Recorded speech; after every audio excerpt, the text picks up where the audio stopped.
You wake up with a sore back and a mouth full of dust. The sun isn't up yet, but the sky's already pink around the edges. It's quiet, except for the occasional chirp of a bird, maybe the far-off bark of a prairie dog. You shift on your thin wool blanket, laid out over dry, cracked earth. Stones poke into your shoulder blades. Your legs are stiff. Your boots, left nearby overnight, are already hot to the touch. You slept outside again, not because you wanted to, but because there's no inn, no tent, no cabin, just open land and thin air. The Wild West isn't a movie set.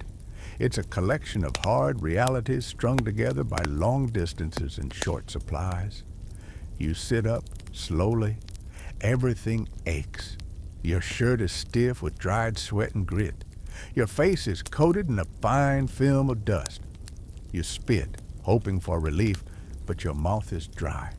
You reach for your canteen, empty. You remember hearing it slosh when you rolled over in the night. Maybe it leaked. Maybe it's just gone. Doesn't matter. You're thirsty now, and the nearest water's a good 5 miles away.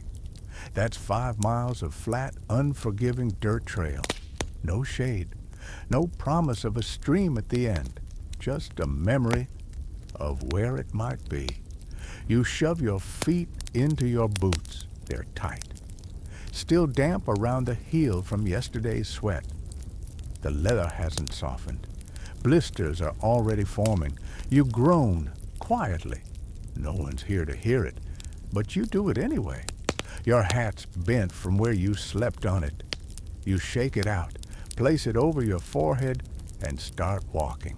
No breakfast, no fire, no coffee. You don't even know where the coffee is, or if you have any left. The trail ahead is featureless. Just hard ground broken by the occasional tuft of brush or brittle weed. The wind picks up. It doesn't cool you. It just lifts the topsoil and throws it in your face. You cough once, then twice. The air smells like sun-baked wood and dry cattle dung. There's no escaping it. Your shirt sticks to your back. Already, the sun's not even high, and you feel the heat rising from the ground, seeping through the soles of your boots. The dust gets everywhere, into your eyes, into your ears, under your nails. You try not to lick your lips, but you do. They taste like dirt. As you walk, time slows. You check your pocket watch, if you have one. Most folks don't. Out here, the only time you need to know is sunrise, noon, and sundown. But even that knowledge offers no relief. The day's just started, and your feet already feel like lead. You pass a broken fence.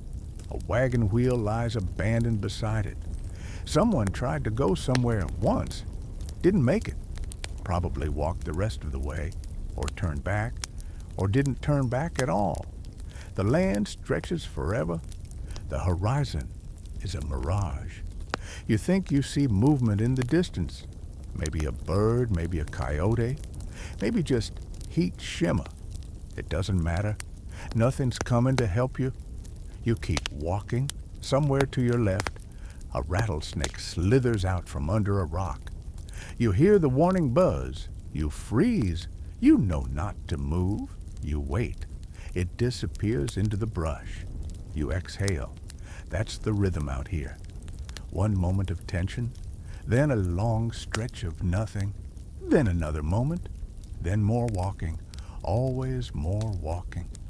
The sun is climbing now. The shadows are shorter. The top of your hat heats up until it feels like it's cooking your scalp. You tighten your belt, not because you're full, but because you're empty. Hunger doesn't gnaw the same way thirst does, but it lingers, slows you down. You think of food, not much, just beans, maybe, a strip of bacon if you're lucky. But you didn't pack any, or maybe you did, but they're too far back in your saddlebag to matter right now. Either way, you're not eating today until you reach water, and that's still miles away. Your legs keep moving, not from will, but from routine. That's what the West demands. Not bravery, not excitement, just stubborn motion. A refusal to stop, because stopping means staying where you are, and where you are is empty. You pass a dry creek bed, the rocks are pale and sun-bleached. Once, water ran here. Not now. Maybe in spring, maybe after a storm. You check the sky, no clouds, no sign of rain, just endless blue. Not a welcoming blue, a pitiless one. You finally see a post, a marker driven into the ground. Maybe a mile to go now, maybe more. It's hard to say. Distances trick the eye out here. What looks close often isn't. What seems possible gets further the more you chase it. You shift your pack. It creaks. Inside, maybe a tin cup, maybe a small knife. Nothing helpful, nothing heavy. You travel light because you have to. Every pound counts when you're moving across dry country. There's no wagon, no horse, just your feet. You pass an old homestead, or what's left of one, 4 posts and a collapsed roof. Whoever lived there didn't make it either. Too hot, too dry, or maybe they just moved on. The West is filled with abandoned dreams like this. Little echoes of hope swallowed by the heat. You keep walking. The sun is high now. Noon, maybe, or close enough. Your skin is red where your sleeves don't cover it. Your throat burns. You try not to think about water, but it's the only thing you can think about. You imagine the taste. Cool, maybe, or stale and filled with grit.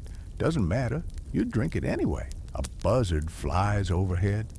You wonder if it's circling you. Probably not. Not yet. You squint. Up ahead. Is that green? A patch of grass?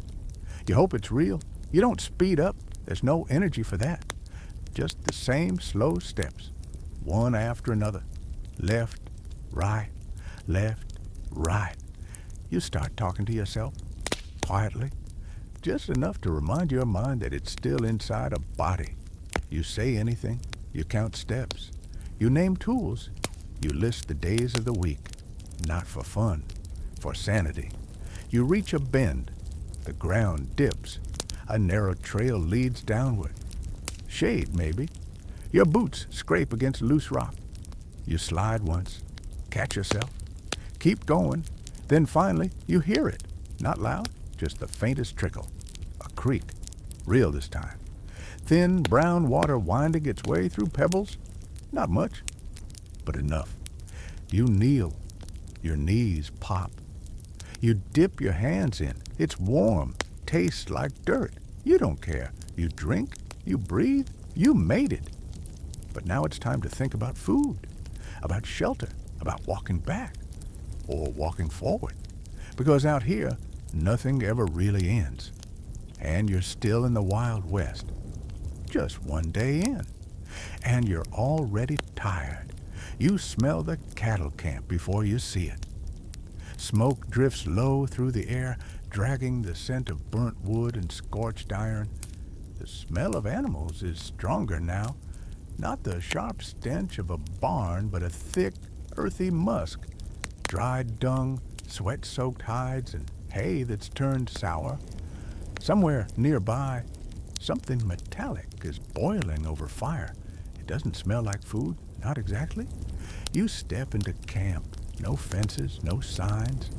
Just a few riders, a circle of rocks for the fire, and a scattering of supplies that look like they've been used too many times and cleaned too few. No one looks up. A man stirs a pot slowly, without urgency. Another sharpens a knife on a flat stone. One more adjusts his saddle and spits into the dirt. The air hums with flies. They gather in small clouds around boots, bedrolls, and food that's been left too long in the sun. You walk toward the pot. You hope for something. Stew, maybe. A scrap of meat. A biscuit, if luck is kind. But what you get is beans. Not fresh beans, not seasoned beans. Just a dented iron pot, half filled with a thick, dark sludge. Cooked, left, cooked again. The surface bubbles slightly, and not in a good way. They've been boiled so long the beans have broken down into a gluey paste. It sticks to the spoon, then sticks to the bowl, then sticks to your mouth. You chew slowly. It doesn't help. The beans taste like ash, iron, and smoke. No salt, no spice. Just heat and something that might have once been a flavor. You eat anyway, because you have to. A piece of bread sits on a cracked plate nearby. Dry, pale, tough enough to be used as a doorstop. You take it. You try to tear it. It doesn't tear. It crumbles. You dip it into the bean pot. That helps a little. Softens it just enough to chew. You swallow. You don't enjoy it. No one here is enjoying anything. You spot a small tin of bacon fat. Not bacon. Just the leftover grease from someone else's breakfast. If you're lucky, there's a fleck or two of meat in it. You scrape some out with a dull knife. It spreads thick on the dry bread. Salty, oily, warm from sitting in the sun. You eat it anyway. Calories are calories. No one speaks much. Voices carry out here, and there's not much worth saying. You ask about water. A man points to a tin bucket sitting near the fire. The water inside is warm, yellowish, and covered with bits of ash and grit. You stare at it. You hesitate. Then you remember the creek earlier. You know better now. You take a cup, ladle some water in, and set it close to the fire. Boiling takes time, but getting sick takes longer. You wait. You watch. The cup trembles on the rock. A few bubbles form. Not enough yet. Someone offers you coffee. You nod, maybe too quickly. He pours from a blackened pot that's been sitting on the coals since sunrise. Or longer. The coffee inside is thick, bitter, scalding. It smells burnt, tastes like bark. You sip, grounds slide across your tongue. You swallow anyway. It wakes you up, if not gently. This isn't cafe coffee. There's no sugar, no milk, no foam art, just beans, fire, and time. And the flies. They're everywhere, on your plate, on your sleeve, on the rim of your cup. You wave them off. They come back. You wipe your face. The dirt comes off in streaks. The flies land again. You don't bother after a while. You sit on a log, half burned, half broken. It rocks under your weight. Your boots throb with each pulse. Your stomach shifts. Not sick, just full of beans that feel older than you are. There's no napkin, just your sleeve, and it's already been used more times than you care to count. A man nearby opens a pouch. Dried meat, hard as wood. He bites a piece, chews for a full minute. You ask for some. He shrugs, hands you a strip. You try it. It's like chewing rope. The salt stings your cracked lips. But you chew it anyway, because what else is there? Camps like this don't run on pleasure. They run on need. There's no table, no chairs, no clean plates. Just hands, knives, tin cups, and the constant effort of staying fed enough to move forward. The man next to you says it used to be worse. Used to be less food. Used to be less of everything. You nod. You don't doubt him. Someone laughs nearby. Not a joyful laugh. More of a low chuckle at a shared joke no one tells out loud.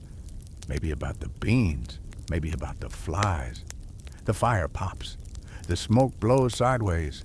Your eyes sting. You turn your face, squint into the dry wind. Somewhere in the haze, a cow lows. Another bell rings. One of the riders stands, stretches his back until it pops, then disappears toward the herd.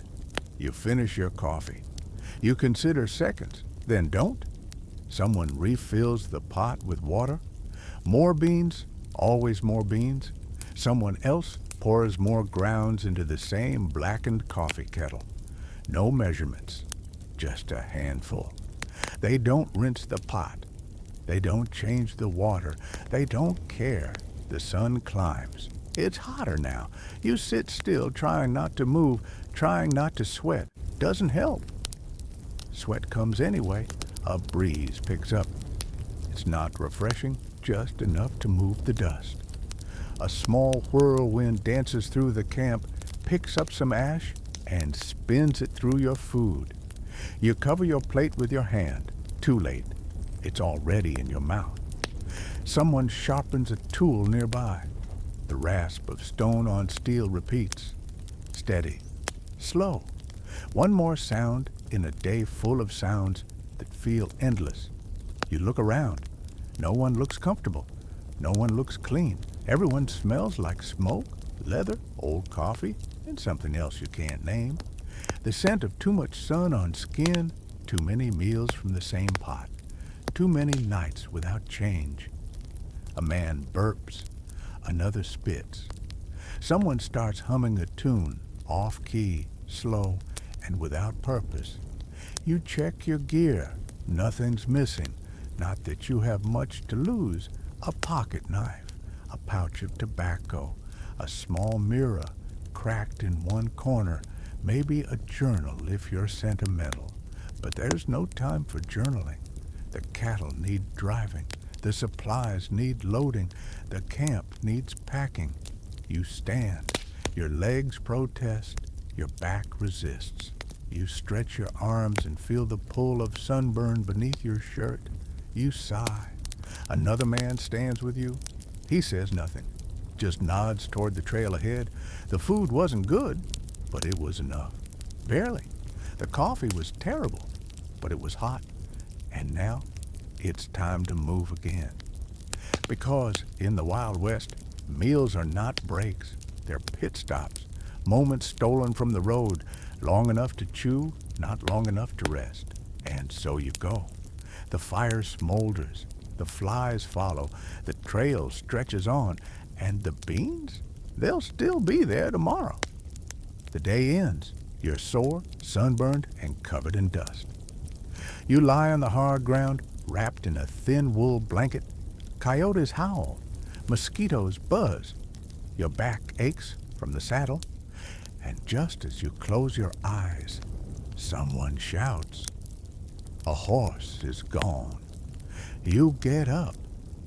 Again.